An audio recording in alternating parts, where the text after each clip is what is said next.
सदमन नाम का एक घना जंगल था जहाँ जंगली जानवर शांति से रहते थे।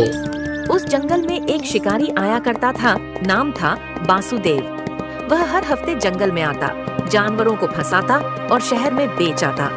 धीरे धीरे जंगल के जानवरों में डर बैठ गया। कोई खुले में घूमने से डरता, कोई पानी पीने जाने से।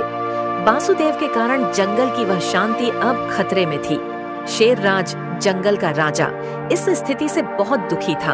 उसने जंगल पंचायत बुलाई। सभी जानवर, हाथीधर, लोमड़ी रेखा, खरगोश चिंकी, उल्लू ज्ञानी बाबा एकत्र हुए। शेरराज ने कहा, हमें अब कुछ करना होगा। यह शिकारी हमारे जंगल की स्वतंत्रता छीन रहा है। उल्लू ज्ञानी बाबा ने सुझाव दिया, हमें शांतिपूर्ण लेकिन चतुर योजना बनानी होगी ताकि शिकारी को उसके कर्मों का एहसास हो और वह वापस ना आए। योजना बनी। लोमड़ी रेखा ने कहा, हम शिकारी को एक ऐसी चाल में फंसाएंगे जिससे वह खुद डर जाए और वापस कभी न लौटे। चिंकी बोली, उसके जाल के पास दिखूंगी। जब वह मुझे पकड़ने आएगा तो बाकी सब मिलकर उसे घेरे में ले लेंगे। शेरराज ने सिर हिलाया। लेकिन ध्यान रहे, हम उसे नुकसान नहीं पहुंचाएंगे, बस डराना है और समझाना है। दूसरे दिन की घटना, जैसे ही बासुदेव जंगल में आया, उसने खरगोश की छलांगें देखी और मुस्कुराया। आज तो अच्छा शिकार मिलेगा। जाल फैलाया और पीछे छिप गया। चिंकी जानबूझकर जाल के पास गई और वहां बैठ गई, मानो कुछ समझ ही नहीं रही हो। जैसे ही शिकारी दौड़ा, जंगल के पेड़ों से चारों ओर से जानवर निकल आए। बंदर, हिरण, लोमड़ी, भालू और हाथी। शिकारी चौंक गया। इतने सारे जानवर एक साथ। वह भागने ही वाला था कि हाथीधर ने उसकी राह रोक दी। अब शिकारी पूरी तरह से डर चुका था। उसने हाथ जोड़ लिए। कृपा करो, मैं गलती मानता हूँ, मुझे जाने दो। शेरराज सामने आया और बोला, हम उसे नुकसान नहीं पहुंचाएंगे, लेकिन तू हमारे जंगल को नुकसान पहुंचा चुका है। अब समय है कि तू खुद देखे कि जानवर भी जीवन का उतना ही हक रखते हैं जितना इंसान।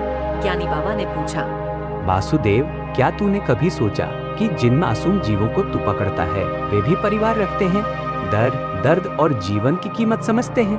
वासुदेव की आंखें झुक गईं। मैंने कभी इस नजरिए से नहीं सोचा। मेरे लिए तो यह बस रोजी रोटी थी। लोमड़ी रेखा बोली, हर जीव का जीवन महत्वपूर्ण है। तुमने तो कभी यह नहीं सोचा कि जिन जानवरों को तुम पिंजरे में डालते हो वे भी आजादी के लिए तरसते हैं। शेरराज ने आदेश दिया, अब तुझे 1 सप्ताह तक हमारे साथ जंगल में रहना होगा, बिना शिकार के। देख, महसूस कर, समझ कि हम कैसे रहते हैं। यदि इसके बाद भी तू नहीं बदला तो हम तुझे कानून के हवाले कर देंगे। 1 सप्ताह जंगल में बासुदेव जंगल में रहा। उसने देखा कि कैसे हिरण अपनी माँ के साथ खेलते हैं, कैसे एक चिड़िया अपने घोंसले में अंडे से बच्चों को पालती है और कैसे हाथीधर बूढ़े जानवरों की देखभाल करता है। उसे पहली बार एहसास हुआ कि वह कितनी निर्दयता से जीवन छीनता आया है। 7वें दिन वह पंचायत में आया। उसकी आंखें नम थीं। मैं बदल गया हूँ। अब मैं कभी शिकार नहीं करूँगा, बल्कि मैं शहर में जाकर लोगों को जागरूक करूँगा, जानवरों की रक्षा के लिए। शेरराज ने कहा, यदि यह तेरा सच्चा इरादा है तो तू हमारा मित्र है। जा और अपने जैसे अन्य शिकारियों को भी बदलने की कोशिश कर।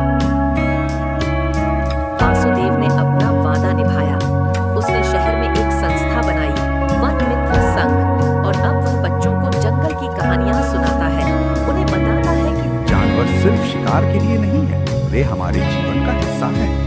सतबन जंगल में फिर से शांति लौट आई।